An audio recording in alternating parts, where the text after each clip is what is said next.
तो इस प्रकार जिनको राहत नहीं मिल रही है वो ये ना सोचो भगवान का ऑपरेशन चालू नहीं है।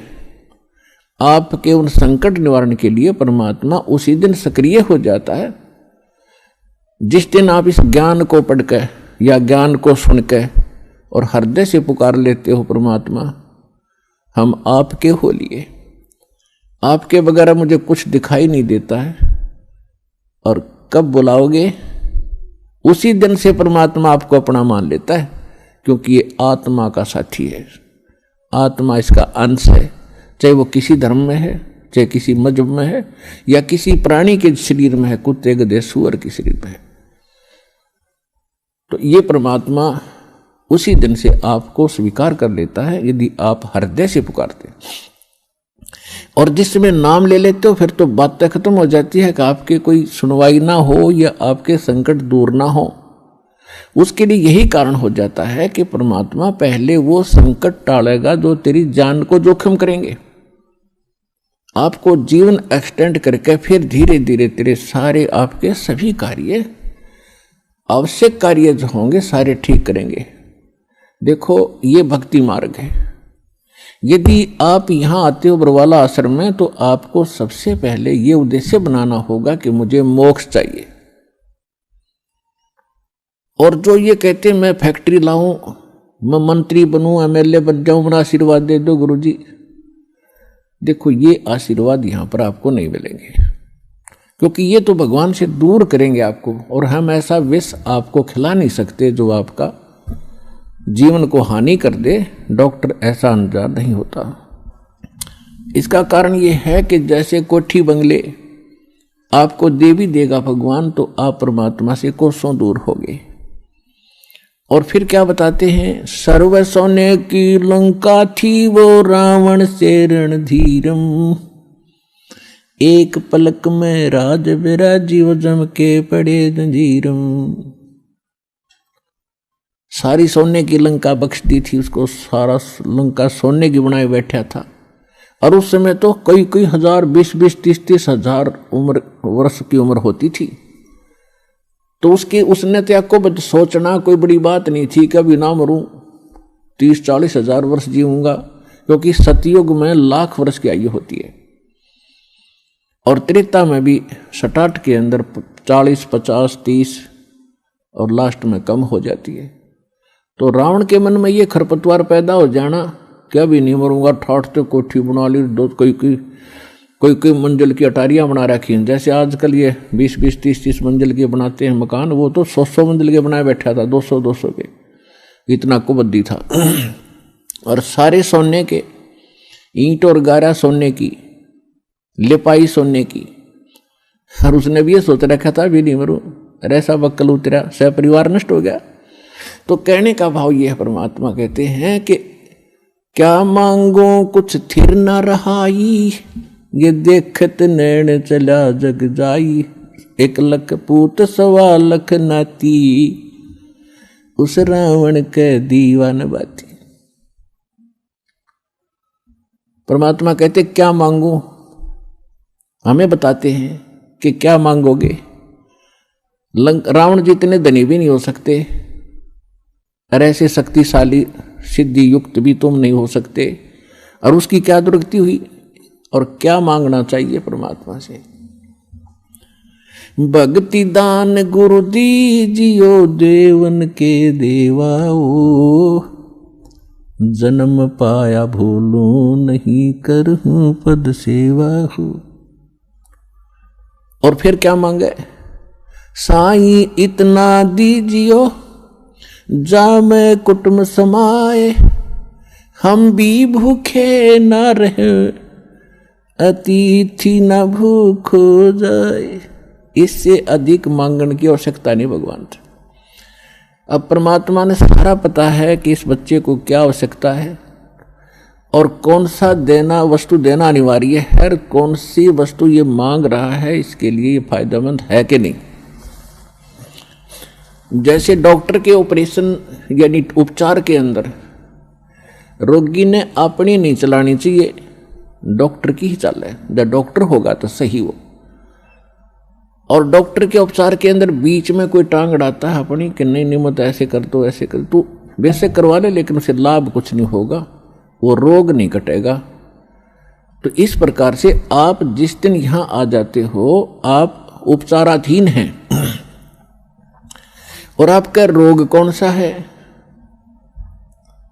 जग सारा रोग यारे जिन सतगुरु वेद न जाण्या, जग सारा रोग यारे, जग सारा रोग यारे जिन सतगुरु वेद न जाण्या, जग सारा रोग यारे। कौन सा रोग? भाई जन्म मरण का रोग लग्या है या तृष्णा बडरी खांसी, जन्म मरण का रोग लग्या है या तृष्णा बडरी खांसी, आवागमन की डोर गले में या पड़ी काल की फांसी, जग सारा रोग यारे जिन सतगुरु वेद न जाण्या, जग सारा रोग यारे।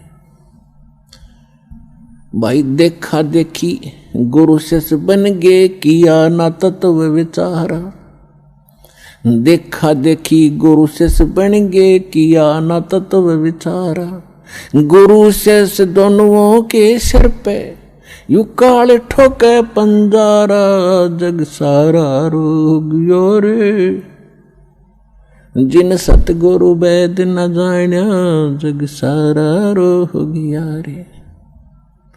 भाई साचा सतगुरु कोई न पूजे, इन झूठों जगपतियासी, साचा सतगुरु कोई न पूजे, इन झूठों जगपतियासी, झूठ अंधे की बा गई अंधे ने, ये मार्ग कौन बतासी, जग सारा रोग यारे जिन सतगुरु वेद न जाण्या, जग सारा रोग यारे। भाई सार शब्द सर जीवन बूटी, घस घस अंग लगावे, सार शब्द सर जीवन बूटी, घस घस अंग लगावे, कहे कबीर तुम सतकर मानो, ये जन्म मरण मिट जावे, जग सारा रोग यारे जिन सतगुरु वेद न जाण्या, जग सारा रोग यारे। तो इसमें यह स्पष्ट कर दिया परमात्मा ने कि आपको कौन सा रोग है। क्या बताया कि जन्म मरण का रोग लगा है, और यह तृष्णा बढ़ रही खांसी, और आवागमन की, ऊपर जाओ फिर वहां से अपना हिसाब करा के नीचे आओ, मनुष्य बनो, गधे बनो, कुत्ते बनो, फिर अपना टाइम पूरा करो, फिर जाओ, फिर वहां से नेक्स्ट आदेश हो गधा बनो, फिर जाओ, फिर आदेश बनो कुत्ता बनो, मनुष्य बनो, देवता बनो, फिर राजा बनो, फिर गधा बनो। कहते ये आवागमन की डोर गले में या काल के कर्म की फांसी आपके लगी हुई है, और इसको केवल परमात्मा पूर्ण ब्रह्म सत्य पुरुष कबीर परमेश्वर के अतिरिक्त कोई ऐसा भगवान नहीं है, देव नहीं है जो इस रोग न काट सके। तो उसको काटने के लिए परमात्मा ने एक विधि बता रखी है, और वह विधि अभी तक छुपा रखी थी, क्योंकि परमात्मा का और काल का एक प्रॉमिस हुआ था, अनुबंध हुआ था। इस काल ने कहा था कि 3 युगों में, सतयुग त्रेता द्वापर में, हे परमात्मा आप थोड़े जीव निकालना, और चौथे युग कलयुग में आप कितने ही ले जाना। काल को पता था कि कलयुग में इनकी पिछली बैटरी कति डाउन हो जाएगी, पुण्य कर्म कति खत्म हो जाएंगे। सतयुग त्रेता द्वापर में, सतयुग त्रेता द्वापर के अंदर आप रहे हैं, और वो कौन सी आत्मा है जो सतयुग त्रेता द्वापर में, सतयुग से शुरू होती है मानव शरीर प्राप्त करके, वो आत्माएं होती हैं जो कभी इस कलयुग के इस समय में, जो आज आपको टाइम मिला है, ये बीचली पीढ़ी का समय यानी मध्य का समय है कलयुग का, इस सत्य भक्ति का। प्रथम चरण तो कलयुग का था, परमात्मा आए थे, सहस्री आए थे, सहस्री कबीर परमेश्वर चले गए थे मगर से। अब ये बिचली पीढ़ी है जो अब स्टार्ट हुई, इसमें कंप्लीट कोर्स है भक्ति का और निरसंशय है, कोई डाउट नहीं, सब प्रमाणित है। अब जो भक्ति करेंगे वो पार हो जाएंगे, मर्यादा में रहेंगे अंतिम सांस तक, वो तो सतलोक चले जाएंगे। फिर क्या होगा, 1000 वर्ष के बाद इस भक्ति में बहुत से ऐसे नालायक काल के दूत घुसेंगे, वो धीरे धीरे इनकी भक्ति खराब करवाना शुरू करेंगे। और उस समय जो सत भक्ति जितने समय वो कर चुके और उसके बाद मार्ग दिशा बदल ली, उनके साथ क्या बनेगी कि जैसे पुण्यात्माओं एक श्वास के मंत्र का जो इस दास से प्राप्त करके आप एक श्वास भी मंत्र का ले लेते हो सतनाम का, वैसे तो प्रथम मंत्र से ही आपकी गजब की कमाई शुरू हो जाती है, बहुत ज्यादा बन जाती है। और यदि सतनाम का मंत्र भी आपने साल 2 साल 3 साल 4 वर्ष कर लिया और सारनाम ना भी मिला तो भी आपकी ढेर सारी कमाई बन जाती। और फिर काल क्या करेगा, क्योंकि आपके पुण्य तो वो देगा, उसने तो ऊपर होटल बना रखे हैं, स्वर्ग महास्वर्ग में, और ज्यादा टैक्स देता हुआ आपसे, आपके पुण्यों से, कहीं 20%, कहीं 25%, कहीं पर 10%, ऐसे उसने अपने टैक्स लगा रखे। और जो खर्चा आप खाते हो वो अलग है, वो तो आपकी पूंजी से होगा, तो आपको स्वर्ग महास्वर्ग में रख देता है। और वहां आपके पुण्य आपके साथ होते हैं। जब महास्वर्ग के अंदर आपके पुण्य खत्म हुए उसके बाद स्वर्ग में ले आता है, नीचे एक अलग से एक स्वर्ग है, उस महास्वर्ग से अन्य जो कॉमन स्वर्ग है, उसमें भी जब आपके पुण्य खत्म हो जाते हैं फिर आपको पृथ्वी पर डाल देता है। तो वो पुण्यात्मा इतना समय वहां रहती हैं स्वर्ग में, महास्वर्ग में, फिर उनको सतयुग में प्रारंभ में जन्म देता है।